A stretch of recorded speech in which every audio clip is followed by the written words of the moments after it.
Hi there, Vinny from Project Frugal. In part one of this series, we looked at Sam, we looked at Ryan, we introduced Hypertech. Let's dig a little deeper. Check it out.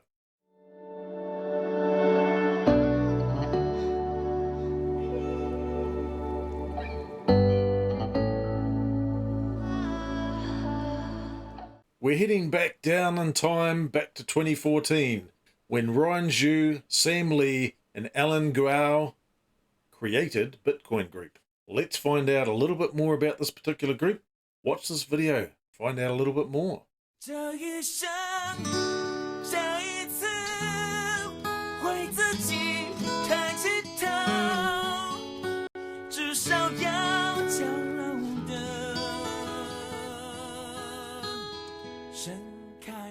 我们的目标就是在年内把我们的公司做成全世界第一个通过 IPO 上市的比特币企业。有很多人觉得我们很张扬，认为我们年少轻狂无知，但是那都不重要。 Hi, I'm Sam. I'd like to introduce you to my girlfriend, who has never betrayed me and my wife loves her very much. We all know who I'm talking about right here. It's Bitcoin.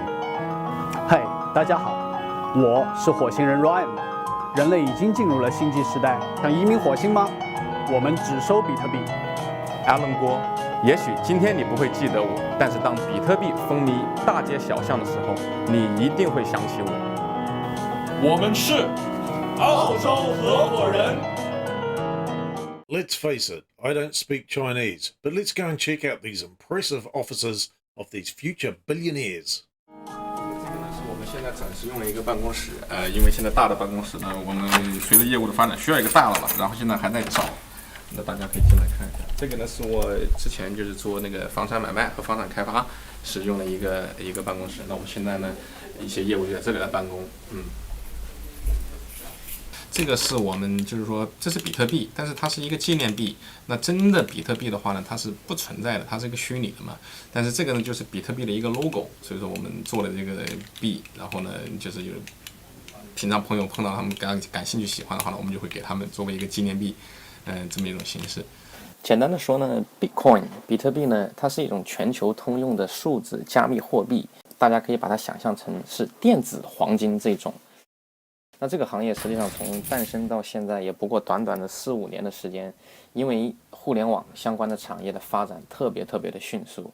那当然，一个新生事物从诞生到成熟的时间也是越来越短，随着它的这个发展，这也导致了呢，比特币实际上现在来讲是一个非常高压的一个行业。我们现在就去建那个 broker， 现在就建 broker 可以拍，然后的话呢，建 broker 它是你们的主要目的是什么？就是帮我们做这个 IPO 的这个宣传嘛，一部分的宣传。So very impressive office, very functional, very minimalistic, easy to keep clean, nice. 我们现在每天就像打了鸡血一样的争分夺秒，见律师、见会计师、见 broker， 然后见 corporate advisor， 然后见一些有意向的股东，然后怎么说，筹备的上市来讲，大家可能觉得是个很风光的事情，但是它是有很多的前期工作需要做的，而且非常的琐碎，每一个环节都非常的重要，都不敢掉以轻心，因为一旦出错误的话，你可能要浪费很多的时间。然后还有呢，我们想在最短的时间内让更多的人来了解比特币，比特币到底是什么。我们现在每周3次去电台做些讲座，同时也在报纸，然后微信微博上面也做一些宣传，效果还是非常不错的。然后的话呢，每周也会举行1次大的和3次小的讲座什么的。然后每一次对我们来讲也是一个极大的挑战。澳大利亚已经有越来越多的人想把自己的养老金转化成比特币的形式来投资，然后他已经看到了这篇文章的时候，今天看见我们所有的问题都是什么是比特币，总得有个开始，从最基本的解释呗。然后就相当于我们又重新。Really loving Sam's wrinkly jacket. Probably needs a bit of a dry clean, but there's no limo for the lads. There's also no porter to lug the bags around, but you got to start somewhere when you're going to be a billionaire. So let's carry on. 但是每一次都通过我们那种坚定我们的信念，包括我们的专业知识，来把他们一一征服。从最先开始的不屑和那种轻浮的眼神，到后面大家争先恐后的来抢着电话我们接我们的案子，这让我们变得更加的有信心，相信我们做的事情是对的，而且年轻的我们也不怕失败，在梦想的面前，一切的挑战和困难都是可以被征服的。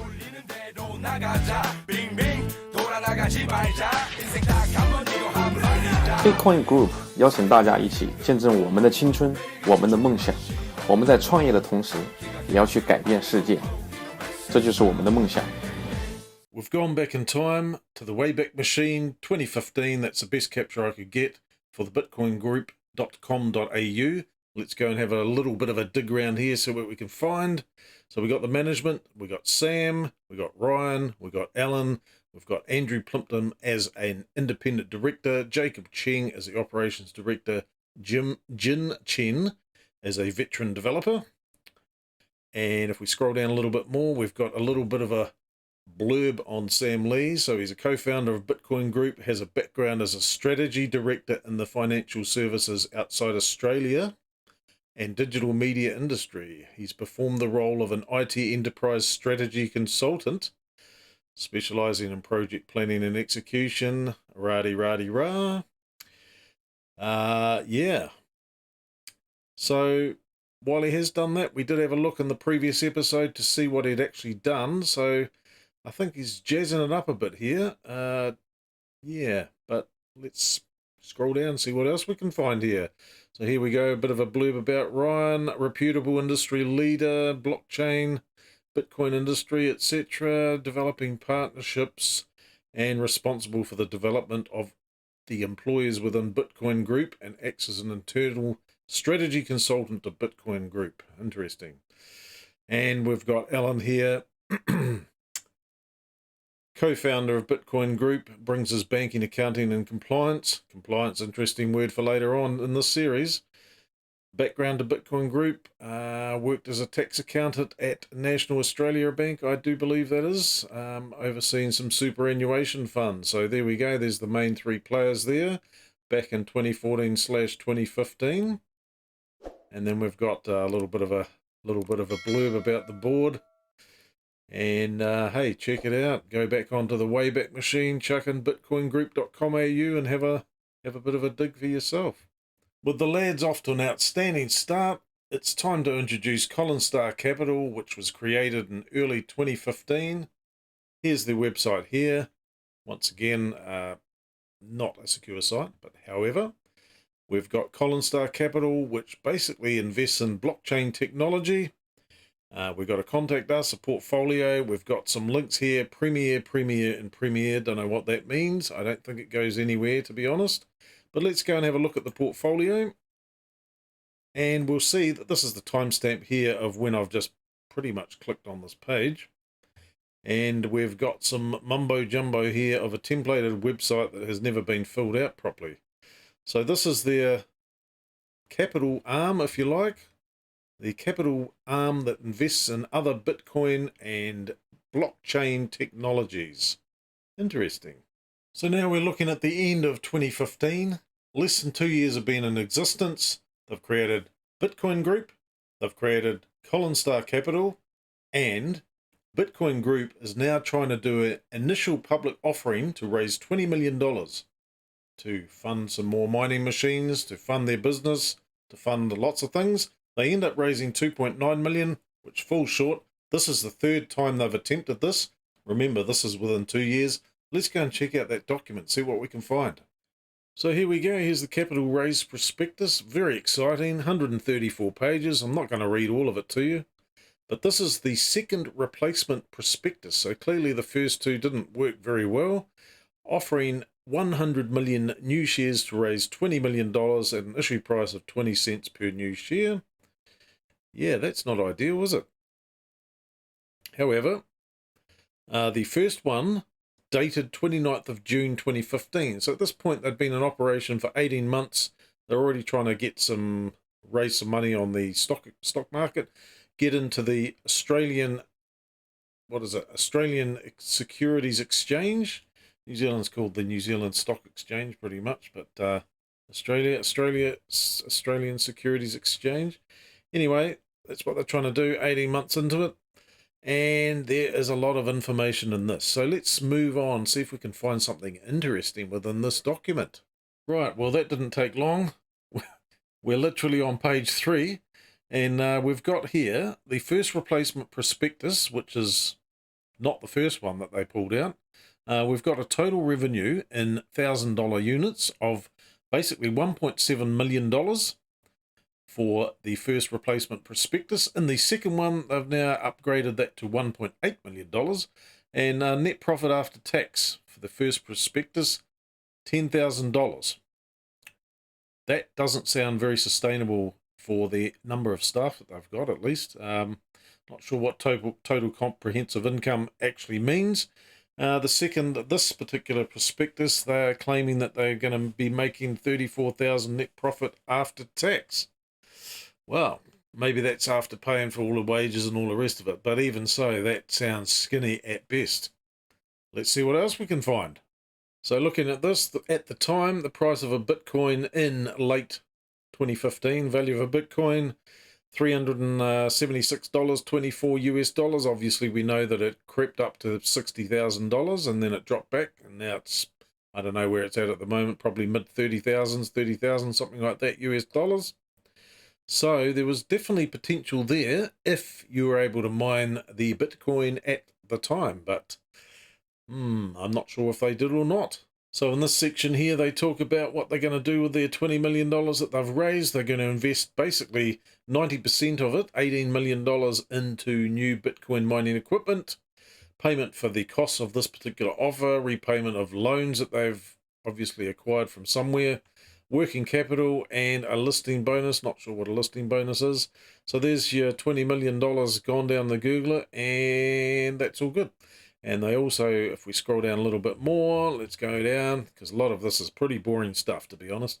If they only raised $10 million, obviously they got up to $2.9 million, which is not even close, then they were going to basically revise their figures, only spend $8 million on buying new mining equipment, still paying off the loans, still getting the listing bonus, less working capital, maybe still got to pay for the costs of this particular offer, and we're looking at, well, 0.56, $560,000 to organise this. That is expensive. Let's go and see what else we got here. If it's only $5 million, well, again, we're dropping it all down to only going to be buying $3 million of this particular equipment. Still going to pay off the director's loans. Still got a bit of working capital. The listing bonus goes down, whatever that is again. And payment of costs of the offer, well, that's dropping as well. So here we're on to a bit of a blurb about their employment agreements with each of the executive directors. Sam Lee's going to get paid $250,000 per annum plus superannuation, the cost of salary sacrificed items, and the associated fringe benefits tax. Ryan Zhu's basically going to get the same deal, $250,000, and Alan is also going to get the same deal, $250,000. So if you're making 10 grand a year, easy money to cover those costs. Sorry, forgot about the non-executive directors. They've got to get paid as well. So there's another $114,000 gone just like that. Bang. Oh, plus all the other staff. Yeah, don't worry about them. And now we've got some shareholdings within the company by the looks of things. Well, maybe this is part of this particular offer. I'm not sure. But Sam Lee's only got 100 shares, poor guy. Ryan Zhu, as beneficiary of a unit trust, perhaps the unit trust is buying all these shares. I'm not sure.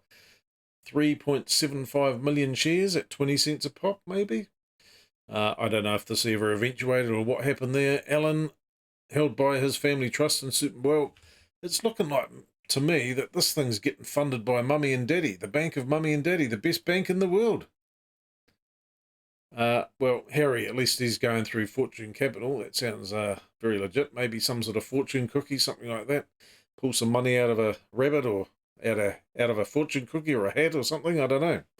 And Jacob gets nothing. Nil. Never mind, Jake. Keep going.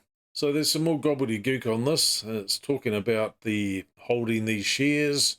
Alan's got his fingers in a few pies here with Star Investment Australia, Party Limited, etc., which supposedly holds 8.75 million shares in the Family Super Fund, which is a self-managed superannuation fund, and Ryan's got his shares through Mars Asset Management Party Limited. Well, Mars will come up later in this piece here.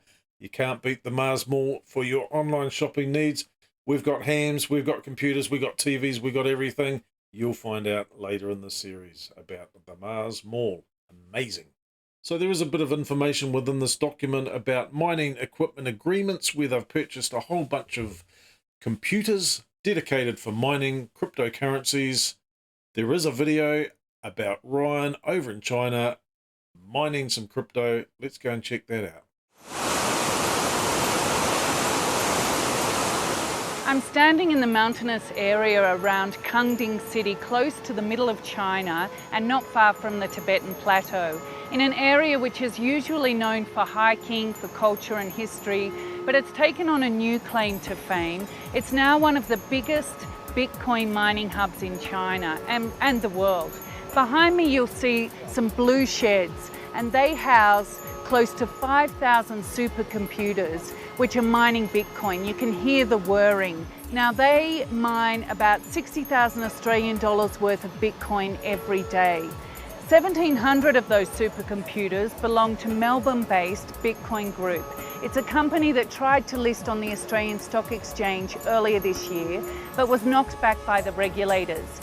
Bitcoin is a little understood industry, it's a little understood digital currency, and the price is volatile. The regulators were concerned that Bitcoin Group might not make it through the year with the capital they had. Either you buy Bitcoin or mine Bitcoin. Mine Bitcoin is like a game. Some people give out a very difficult problem like for 10 minutes. So who can solve the problem first can get a reward, and the reward is Bitcoin. Several computers, they solve the difficult equation and get paid. Who solve the problem very fast, who solve the problem best, who can get the most reward. Electricity cost is the most cost of our business. This mining site costs like 10,000 Australian dollars electricity price per day. We chose Kangding City because of the cheaper electricity and many hydro plant project. We've already tried Washington State, Iceland, and Inner Mongolia, then we come here. Many people think Bitcoin is a virtual currency. Virtual means doesn't exist, but actually to me it's quite real because we need to buy the supercomputer. We need to burn electricity and to generate a Bitcoin. And it's very difficult to get one. On our Bitcoin mining site, there is a real gold mining factory here, yeah. An interesting video there. So if we go and have a look at this part of the IPO documentation, we can see that BCM, which stands for, I presume, Bitcoin Mining, which is yet another one of their businesses under this umbrella, which will later be called the Hypertech Group. However, this is under the Bitcoin Group. They've got 3 significant investors at the end of 2014 after they've been in operation for less than a year. Though it looks to me like they've loaned $1.6 million to purchase mining equipment, according to this. Shadows, equipment, contracts, credit, assets, shares, blah, blah, blah. And purchasing mining equipment for BCM operations. There we go. So they've loaned the money to purchase the mining equipment. So apparently multi-billionaires, and yet they've got to loan $1.6 million to get some mining equipment before they can do their initial public offering to raise $20 million to buy yet more mining equipment. Good. Fantastic. In this particular article at the end of this, Back to the Future, Bank to the Future, hosts fund for Australia's first Bitcoin mining IPO, which clearly failed 7 years ago, end of 2015. It says here the IPO is approved by the Australian Securities and Investment Commission to launch the public offer. Unfortunately, it only got up to 2.9 million US dollars, as I stated before, not the 20 million that they were looking for. 12 investors have already invested almost $3 million into the fund, which accounts for 80% of the company's investment objective. Well, I thought they were after 20 million, so this is the skinny end of the the wedge, so to speak, the 5 million which they had listed in the IPO. But, well, doesn't look like it worked out too well there. Hugely profitable company.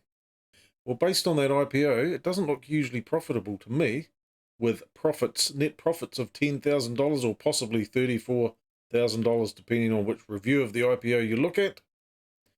However, there we go. 2015 is now done and dusted. We're moving on to 2016 with the formation in August 2016 of Blockchain Global. Let's have a quick look at this particular company. Another company that they have morphed from Bitcoin Group into Blockchain Global. Let's find out a little bit more. Here we are on the Wikipedia page for Blockchain Global. Bitcoin Group, founded in 2014 as a Bitcoin mining company. As we've stated there in the video, as a result of a partnership between Sam, Alan and Ryan. As of September 2015, with 7 Bitcoin mining operations in Australia, where they had 1 machine, by the way. China, you've seen the video. Don't know about Thailand, that hasn't come up. Generating 6.2 petahashes, approximately 15.7% of the global hash power. Not sure if that's correct or not. That's what it says in this particular article. I'm not sure who put information into this particular article. Someone did. However, it does also mention here that there was 2 stop orders from the Australian Securities and Investments Commission, ASIC, following ASIC's request for an independent expert report, and then they had a 3rd attempt to list on the ASX through an IPO, planning to raise 100 million new shares by January 2016 and raise 20 million, which clearly failed. In August 2016, Bitcoin Group rebranded as Blockchain Global to reflect a broadened focus, including management consulting and business incubation.